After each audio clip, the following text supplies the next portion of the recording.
Good morning दोस्तों। Interview preparation series part 4 में आपका स्वागत है। क्वेश्चन नंबर 31, आरटीआई एक्ट क्या है, लाइब्रेरी में इसका क्या महत्व है। आरटीआई एक्ट 2005 नागरिकों को सरकारी संस्थानों से सूचना प्राप्त करने का अधिकार देता है। लाइब्रेरी में ट्रांसपेरेंसी और अकाउंटेबिलिटी को बढ़ाता है। आरटीआई एक्ट के महत्वपूर्ण फैक्टर 30 दिन के अंदर रिप्लाई मिलता है नॉर्मली, और लाइफ और लिबर्टी केसेस में 48 आवर्स के अंदर रिप्लाई देना होता है। यदि कोई व्यक्ति लाइब्रेरी बजट की जानकारी आरटीआई से मांगे तो क्या करेंगे। हम सबसे पहले तो रिकॉर्ड्स को वेरीफाई करेंगे और जो भी आरटीआई प्रोसीजर होती है उसको फॉलो करते हुए संबंधित अधिकारी को फॉरवर्ड करके हम आरटीआई के रिप्लाई देंगे। अब इसमें कुछ महत्वपूर्ण चीज़ें होती हैं। आरटीआई अगर हमसे मांगी जाती है लाइब्रेरी में, तो हमको इसमें कुछ एक्सेप्शन का भी ध्यान रखना होता है। जैसे आरटीआई के अधिनियम धारा 8 और 9 में एक्सेप्शन होते हैं, उसमें हमें देखना होता है कहीं इसमें प्रतिबंधित तो चीज़ नहीं है। जैसे अगर कोई वेंडर हमारे यहाँ है, अप्रूव वेंडर, उसकी कोई गोपनीय जानकारी मांग रहा है या किसी यूजर की बहुत ही व्यक्तिगत जानकारी मांग रहा है, तो हम ये चीज़ हम प्रोवाइड नहीं करते हैं, एक्सेप्शन में होता है। और जो इन्फॉर्मेशन पीआईओ होता है, जो पब्लिक इंफॉर्मेशन ऑफिसर, उसके द्वारा जब हमारे पास लाइब्रेरी में डिमांड आती है कि आरटीआई के तहत जवाब देना है, तो हम सबसे पहले तो हम ये सारा लीगल स्क्रीनिंग करते हैं। उसके बाद फिर इन्फॉर्मेशन जो रिकॉर्ड्स होता है उसको अच्छे तरीके से रिट्राइव करते हैं, सटीक जानकारी ढूंढते हैं और फिर हम उसको डिस्पैच करते हैं। क्वेश्चन नंबर 33, आईटी एक्ट 2000 क्या है। IT act electronic record, cyber security और डिजिटल ट्रांजैक्शन को लीगल रिकॉग्निशन देता है।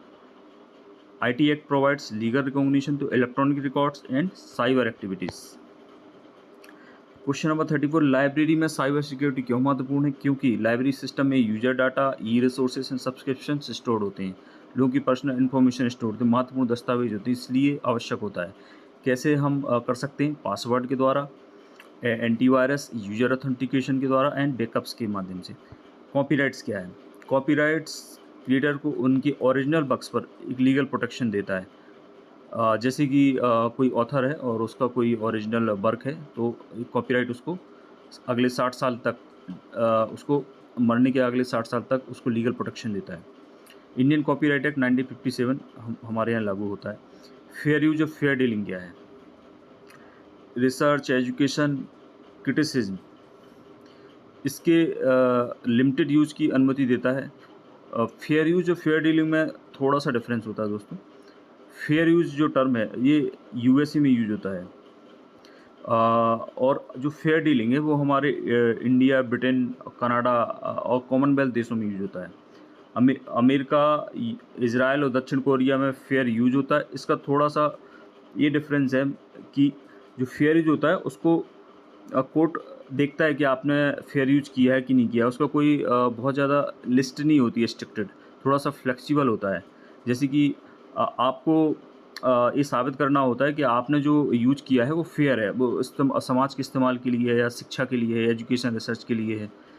इसमें बहुत ज़्यादा स्ट्रिक्ट नहीं होता है। जबकि जो फेयर डीलिंग होता है उसमें एक लिस्ट दी गई होती है, उस लिस्ट के हिसाब से ही आपको यूज करना होता है। भले ही आपका इंटेंशन अच्छा हो, लेकिन अगर आप लिस्ट के बाहर अगर आप यूज करेंगे तो उस कानूनी दायरे के अंदर आ जाएंगे। ये फेयर डीलिंग थोड़ा सा सख्त नियम होते हैं, जबकि फेयर यूज ईजी नियम होते हैं। और फेयर यूज यूएसए, इजराइल, दक्षिण कोरिया में यूज होता है टर्म, और जबकि फेयर डीलिंग हमारे India, Britain, Canada, Australia, Commonwealth देशों में यूज होता है।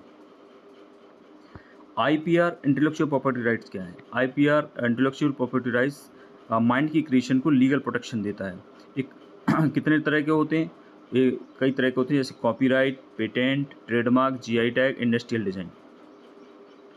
यदि स्टूडेंट प्लेगरिज्म करे तो लाइब्रेरियन क्या करेगा।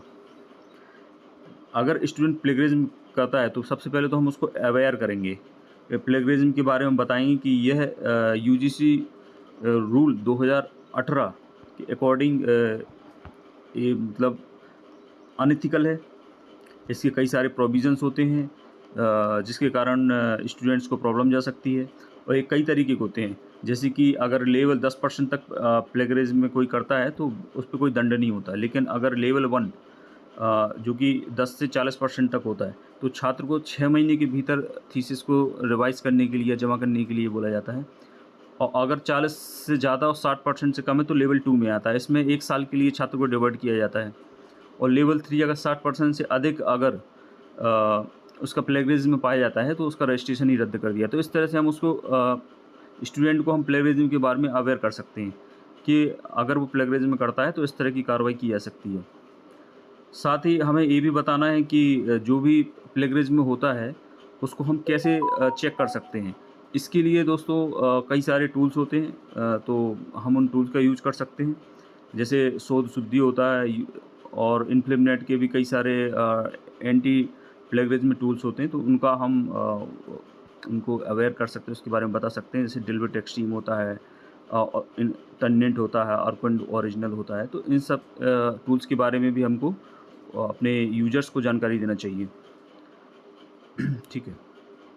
ओपन एक्सेस मूवमेंट क्या है? रिसर्च इन्फॉर्मेशन को फ्री एंड अनरिस्ट्रिक्ट एक्सेस देना ही ओपन एक्सेस कहलाता है। Open access provides unrestricted access to scholarly information. Institutional repositories हो गई, ओपन जर्नल हो गया, national digital library of India हो गया। दोस्तों ओपन एक्सेस और फ्री होना, ये दोनों थोड़ा सा इसमें डिफरेंस होता है। ओपन एक्सेस में क्या होता है? ओपन एक्सेस में आप जैसे चीज़ों को यूज कर सकते हो, कॉपी कर सकते हो, डाउनलोड कर सकते हो, मतलब फ्रीली आप सारी चीज़ें कर सकते हो। जैसे कोई पब्लिशर है, उसने कोई चीज़ डाली है ओपन एक्सेस के तहत, तो आप उसको रीयूज कर सकते हो, एडिट कर सकते हो, कॉपी कर सकते हो। लाइसेंसिंग, अलग अलग लाइसेंसिंग होती है। लेकिन फ्री का मतलब ये होता है कि अगर कोई आर्टिकल है तो आप सिर्फ उसको पढ़ सकते हो। तो थोड़ा सा ज़रूर इसमें अंतर होता है फ्री एक्सेस और ओपन एक्सेस में। ओपन ये है कि आप उसका कई सारे तरीके से यूज कर सकते हो, रीयूज कर सकते हो, कॉपी कर सकते हो, डाउनलोड कर सकते हो। जबकि फ्री में आप ज़रूरी नहीं कि ये सारे काम कर पाएँ। सिर्फ आप अगर रीड कर सकते हो लाइसेंसिंग के तहत, जो सीसी लाइसेंसिंग होती है, तो उसको हम बोलते हैं फ्री। तो ओपन एक्सेस मूवमेंट क्या है कि रिसर्च इंस्टीट्यूशन को फ्री अनरिस्ट्रिक्टेड एक्सेस देना ओपन एक्सेस कहलाता है। मतलब फ्री भी हो और अनरिस्ट्रिक्टेड एक्सेस भी हो। ओके दोस्तों, मैं अभी क्लासेस में ये सारी चीज़ें काफ़ी डिटेल में बताता हूँ। इसलिए अगर आपको चीज़ों को और बेटर तरीके से समझना हो, सिचुएशन बेस्ड क्वेश्चन समझना हो और टॉपिक को डेप्थ से समझना हो, तो आप मेरी क्लासेस का फ़ायदा ले सकते हैं और दिए गए नंबर पे आप मुझे मैसेज कर सकते हैं। ये क्लासेस मेरी रेगुलर चलती हैं आरपीएससी और एमपीपीएससी लाइब्रेरी इंटरव्यू प्रिपरेशन की। और दोस्तों आपका अगर कोई क्वेश्चंस है अभी जो सवाल बताया उससे रिगार्डिंग, तो आप ज़रूर कमेंट सेक्शन में पूछ सकते हैं। Thank you.